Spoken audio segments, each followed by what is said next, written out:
Welcome to this online lesson on the French Revolution. Before we have a look at the title, let's do a quick do now task. Here's your question. Can a building be evil? Whatever your opinion, explain it. Pause the video now while you complete that.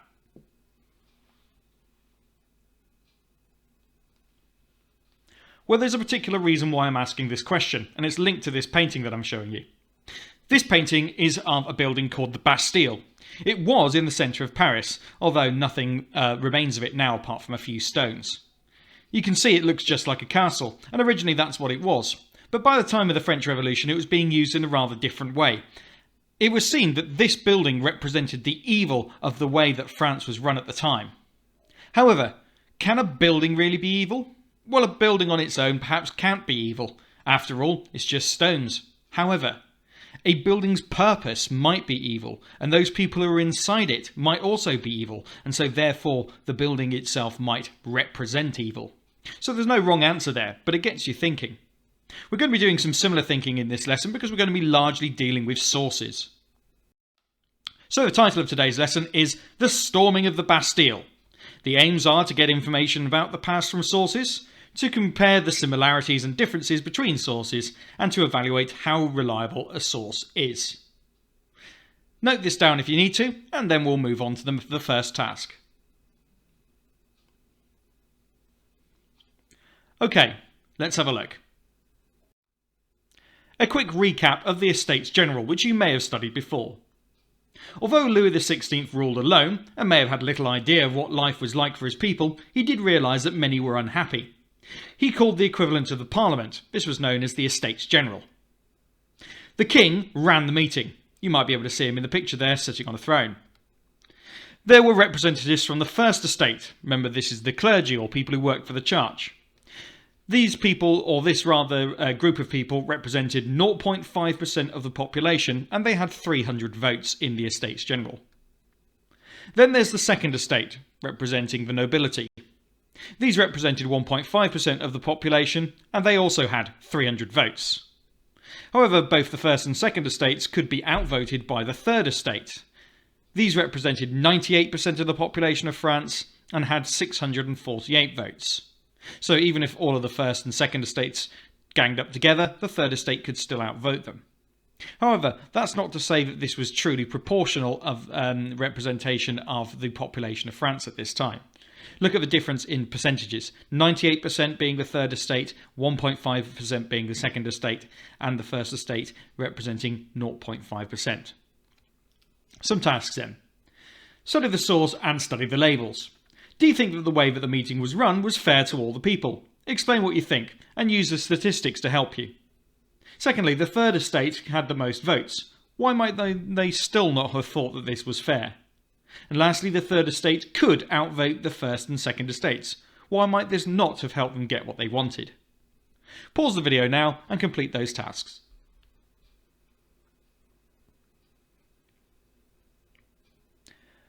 Okay, so all of the people of France in theory are represented within the EstatesGeneral, but it might not be fair because, as you can see, the First and Second Estates are very much over-represented.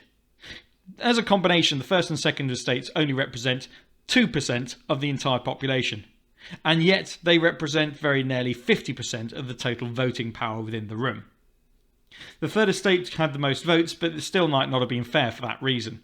After all, they represented the vast majority of the people of France, but they still only had just over half of the votes.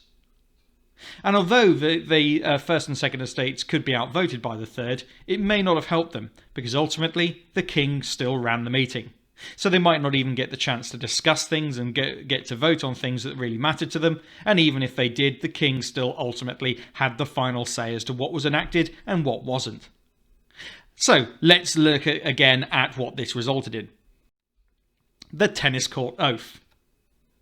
Unhappy with how the EstatesGeneral meeting went, important members of the Third Estate went to the nearby tennis courts at Versailles.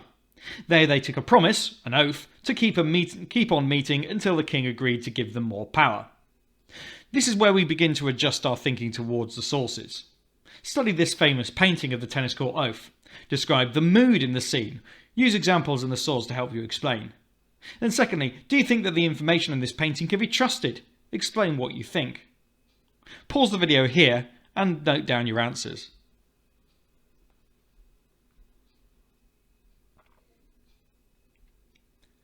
I wonder what mood that you've identified here. Clearly there are elements that look quite chaotic, and there's a variety of expressions in here.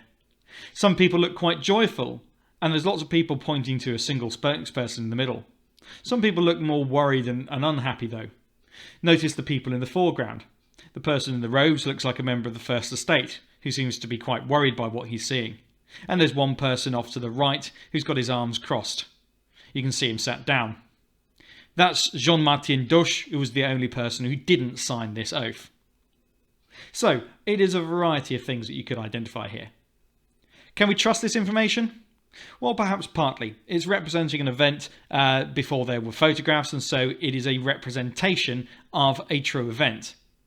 And it is trying to tell a story. But did it look exactly like this? Well, the truth is probably not. But it's trying to communicate to us the general feeling of what happened there. And that's why the artist has used certain skills of composition, with a central figure on a level in the middle and lots of other people pointing towards him. It suggests a sense of unity among the Third Estate, a unity and an agreement that they will keep meeting until they get what they want. A bit of background to our main event today then. The storming of the Bastille. By July of 1789, the people of the Third Estate were very angry with Louis XVI. But why? Well, here are a few clues. Perhaps you could have a look at them and note down your ideas as to why the people were so unhappy. If you want to do that now, press pause.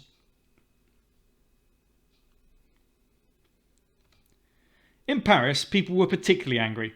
Much of this anger was directed towards King Louis's big prison in the centre of the city, an old castle called the Bastille. But why are they unhappy? Well, the main ones are that Louis thinks he's the best and that he's in charge and no one else gets a say over the government of France. Another is money. The poor at this time were very poor and there were arguments over taxation. And lastly, there was hunger. People were literally starving because they couldn't afford bread and because there was actually a shortage of food overall. Back to the Bastille then. The Bastille was a very big, grey, ugly building. People believed that evil things happened in there, and there were hair-raising stories about torture and abuse of prisoners by the king's men. On July the 14th of 1789, about 1,000 Parisians decided to act. They attacked the Bastille. Your first task then. Note down why people were angry, and then secondly, July the 14th is a key date in France known as Bastille Day. Note that down as well. What I'd also encourage you to do at this point is I've included 2 links to videos. I would encourage you to watch these before you tackle the sources, which is where we're going to get the majority of our information about what happened. It will also help you complete the next task, which is looking at the chronology or order in which these events happened. One of the videos is from Horrible Histories and takes quite a narrow look at just one quite funny moment of the Bastille and is very much played for laughs. The other is more realistic and includes a bit more violence. After all, this was a violent attack. It's nothing too bad, otherwise I wouldn't be suggesting that you watch it, but just bear that in mind if you're a bit sensitive to such things. So pause the video now, watch those linked videos, complete those tasks, and when you're ready to continue, just press play again.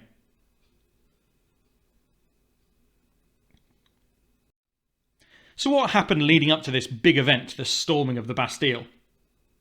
Your task then. The main events leading up to the storming of the Bastille have been jumbled up. Here they are.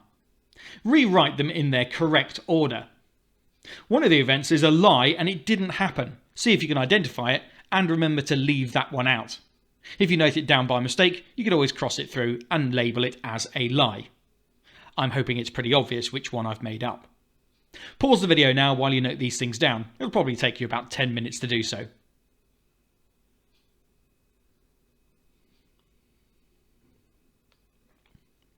Alright, let's have a look at what order it should be in. The first event is this. After the EstatesGeneral and the Tennis Court oath, the Third Estate had basically got away with going against the king without any punishment. Here Louis was showing some of his weakness. He didn't act decisively against the rebels, which only gave them encouragement to become more rebellious. Perhaps that's a part of his quite kind personality, but at a time like this, kings were expected to act rather more decisively and even more cruelly. People saw that the king didn't punish people, and thought that they could also get away with going against the king. Louis had lost control of his people.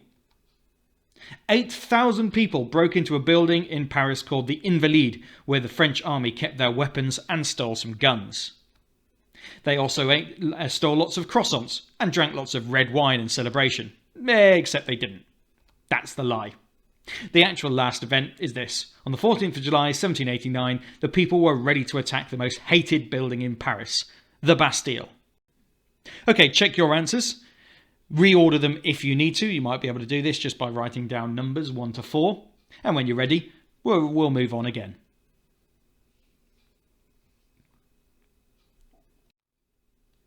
So the first thing we're going to do is have a look at some sources to get some information from them. With this one here, we're going to look at it at quite a surface level, although you may well look at it slightly deeper and try and make some inferences on this too. Inferences is where historians study a source, either a written source or a picture like this one here, and try and get some information that is going a little bit beyond just the obvious of what the source is showing. So look closely at this picture. It was painted just 1 year after the storming of the Bastille. Describe what you can see going on in as much detail as possible. I will just point out one thing though. The Bastille building itself has been painted much larger than it really was. This has been done to exaggerate its importance, how scary it looked, but also just for a bit of artistic license to make the picture look better. Pause the video now while you describe in as much detail what you can see going on in the picture. And remember, as much detail as possible doesn't mean one detail, it means as many as you can manage. Spend about 5 minutes doing that.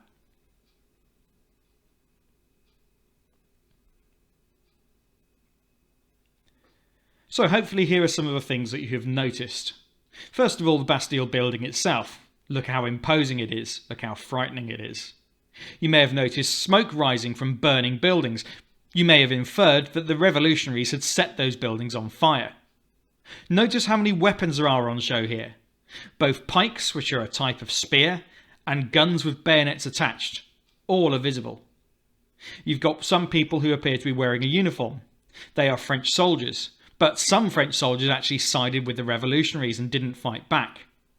Notice the weapons that they have stolen. We can see cannon on each side. We also notice that there are some dead people on the floor. This is clearly a fight in which some people were killed. Perhaps one of the most interesting details, though, is to the bottom right of the picture. You can notice a man in lighter clothes being led away by 2 people. I wonder who this might have been. Perhaps you've been able to infer that this person is being taken prisoner. Well, we'll find out who he is when we look at our next sources. Take a moment to add some extra details to your notes, and then press play when you're ready to move on. Now we're going to do some comparisons between sources and actually get some more information as well. Source A. This is a picture of people storming the Bastille created in 1789, the year it happened. I'm sure you'll agree it's not the greatest piece of artwork, but it was just drawn to depict the events. Source B. A description of the storming of the Bastille taken from a school history book written in 2012. The Marquis de Launay, who was the governor of the prison, the man in charge, said that he would surrender if his troops were allowed to leave peacefully, claiming that he would blow up the prison if it was attacked. The crowd attacked anyway. The bridges were finally lowered, and Delaunay and his soldiers were captured by the crowds and dragged through the filthy streets of Paris. The mob marched through the streets, cutting off many of their prisoners' heads, including Delaunay's. Pretty grim stuff. Here's what you're going to do with it. Firstly, what similarities are there? You may even note some similarities between what's shown here and the painting, and if you want to do that as an extension, then by all means note those down too. So you're looking for things that are the same or nearly the same information between the sources. And secondly, what differences are there? You can include information that one source gives that the other doesn't as a difference. Lastly, give an example from either source that you think definitely happened. Explain why you think this. Pause the video now while you study these sources and complete those tasks.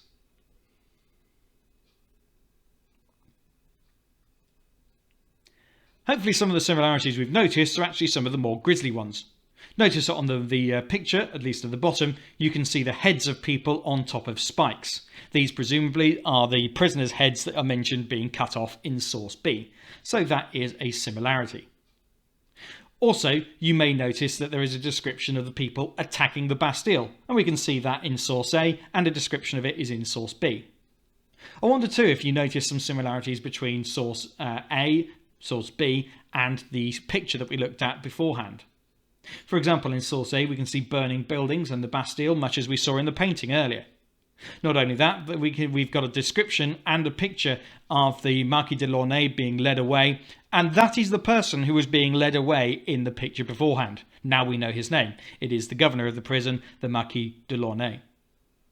What differences are there then? Well, source B doesn't mention many of the things that are in the picture.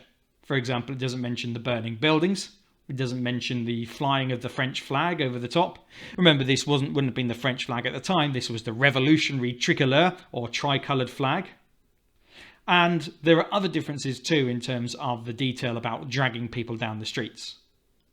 So, are there any details here that we think definitely happened? Perhaps you've identified that both sources show the crowd attacking the Bastille. That suggests that that definitely happened. And another detail that's in both sources is the heads being cut off. Again, that's likely to be a detail that definitely happened. Although whether it would have looked exactly as it seems in source A remains to be seen. Press pause if you're going to make some improvements to your answer. If not, we'll move on to our final evaluation. So can I trust these sources? Here's the painting that we looked at earlier. I'm going to call this source C. A picture of the storming of the Bastille by someone who wasn't there, painted a year after the event. The Bastille was not as big as it appears in this picture. And here's source D.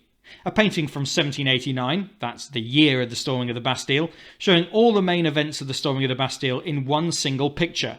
The artist, Claude Cholat, wasn't a trained artist, but he did take part in the storming of the Bastille. Seeing as we've already looked at source C in some detail already, let's take a moment to have a closer look at source D. We can see that all of the events are being shown as if they're happening simultaneously or at the same time, whereas actually it's more like a sequence. So we can see that there's the fighting in the streets outside the Bastille, there's the storming of the gates, and then people being thrown off the top of the Bastille itself. You may also have noticed that this is not a particularly skilled painting. Notice that the perspective is all wrong on the Bastille itself, on the bridge, and on the doorways. They all look a bit wonky, don't they? Well, that's true, but remember this is a source of information rather than us being art critics here, so it could still be useful. After all, Claude Cholat was actually there and saw these things with his own eyes. So your tasks then. Which source looks like the most accurate painting? Explain why. Secondly, which artist would have had the best idea of what really happened? Also, explain why. And thirdly, which painting is the most reliable or trustworthy picture of the storming of the Bastille? Explain your answer using the information in the pictures and who painted them. Pause the video now while you complete those tasks.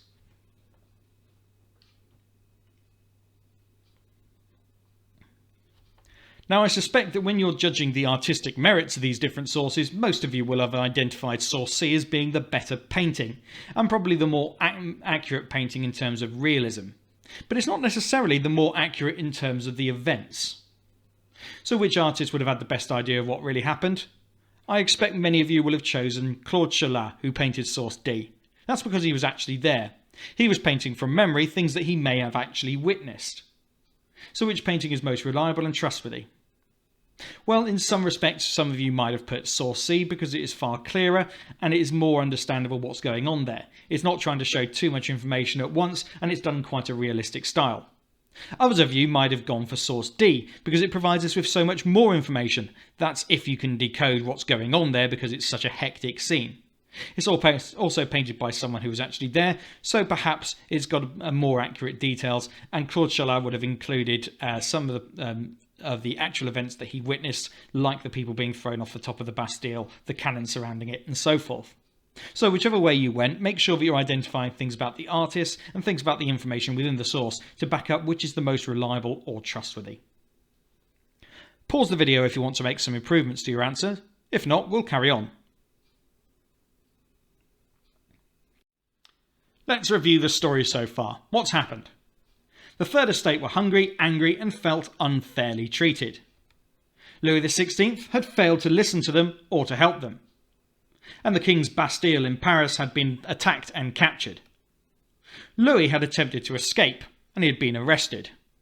Now, that's quite an interesting story in itself. Louis disguised himself as a member of the more normal nobility and attempted to escape. However, he was stopped by a revolutionary roadblock and questioned. You might wonder how people recognised him in his disguise. Well, Louis had forgotten one thing. He had the most famous face in all of France. Why? Well, not just because of the paintings and statues that there were, but because his face was on every single coin in everybody's pockets. So it's no wonder they recognised him and captured him. Your task then. Can this be considered a revolution yet? Remember that a revolution is a big change happening quickly. Give a reason why it can be considered a revolution and one reason why it might not yet be considered a revolution. Secondly, who will lead France now? Well, the king is in prison, so clearly he's not going to have much say. Give one problem it might solve and one problem it might cause. Pause the video here while you complete those tasks.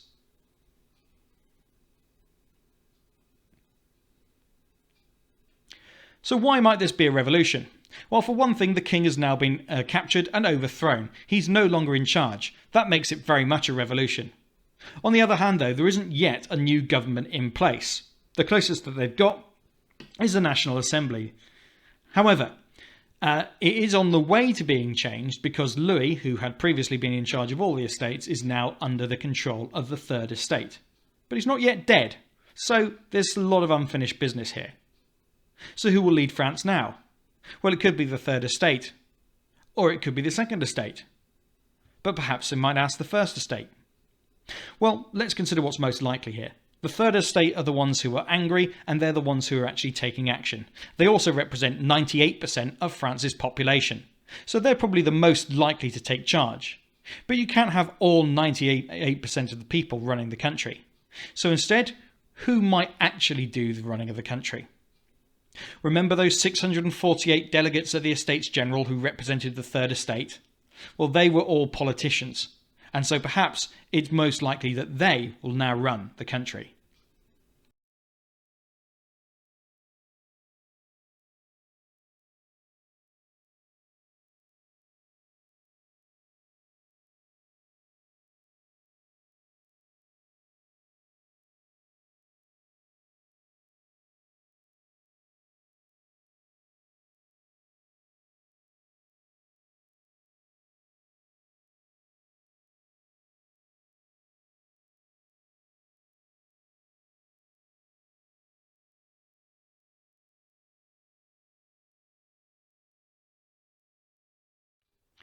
Well, really, it's all about the symbolic loss of Louis XVI's power and what many people see as the start of the French Revolution proper.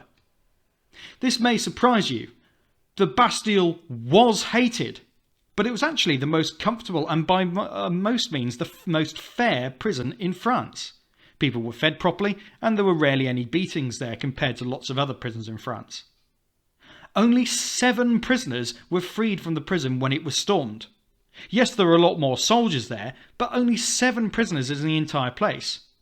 The point is what the Bastille as a building represented to the people of Paris. It was symbolic of Louis XVI's power, it was symbolic of everything that they saw as being wrong and unjust in the country, and that is why they attacked and stormed it. Not because there were actually lots of prisoners in there, and not because of any actual evil about the building. So, bearing all of that in mind, why was this event so important? Note down your answer and press pause while you do so.